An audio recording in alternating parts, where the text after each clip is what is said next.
Partners, Lee Carter, host of Stacklebeck Tonight, Eric Stacklebeck, and former State Department spokesperson Morgan Ortagus. Thank you all for coming on. Morgan, to you first. I mean, nobody knows more about State Department foreign affairs than you. I want your thoughts on what you think of President Biden using what was supposed to be a moment for a historic speech to take a couple of smacks at Trump.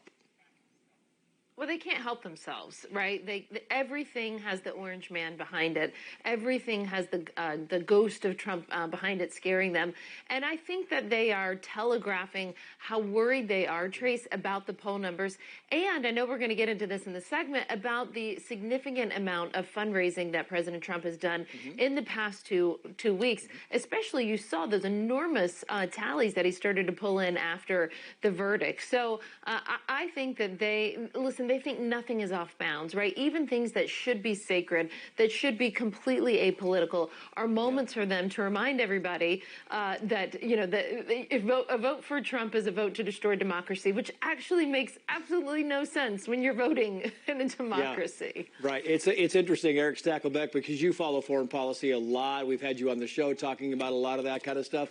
And the speech, it just seems, I mean, for lack of a better word, tacky. It may be fitting for this. What do you think?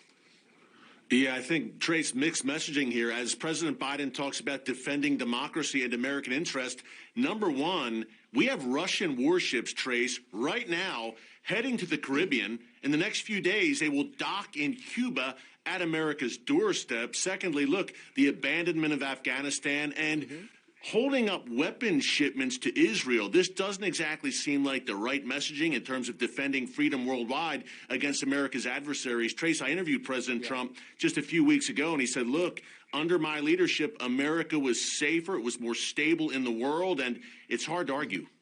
Yeah, Lee Carter, Russell Brand was talking to our friend Elizabeth Pipko, and he said this about Trump.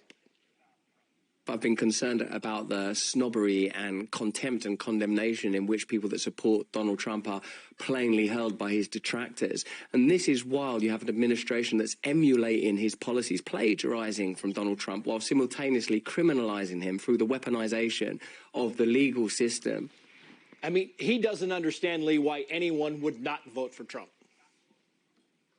And, you know, it's really, really fascinating because his sentiment where he's talking about how he can't stand the snobbery of the elite, of the Democrats, is really something that's in line with the American people. About 70% of Americans have started to say that they're tired of the forced morality of one party where you say you must agree with them. You can't have your own opinions. And so all of this messaging that the Democrats are doing about, you know, we're going to lose freedom if Donald Trump comes in, or it's a threat to democracy, is actually backfiring on them quite a bit. And when you look at polling now, many people think that it's the Republicans who are the ones that need to be in office in order to preserve democracy. Yeah, I think that's fair. You talked about this earlier, Morgan Ortagus, about the fundraising that Trump did in California. I mean, he pulled some big money out of there. Here's tech investor David Sachs today on Kudlow. Watch. It turns out hundreds of people turned out in the streets, but they were pro-Trump. Even with the protesters, there was a tremendous enthusiasm gap. If that's in liberal San Francisco, what does that tell you about the rest of the country? Yeah, what does it tell you, Morgan? I think that's a fascinating point. Listen, it tells you that you can try to convince people that the sky is blue and everything is fine, but they go to the grocery store, they check out at the grocery store, they see how much things cost, they see how much it costs to fill their gas tank up.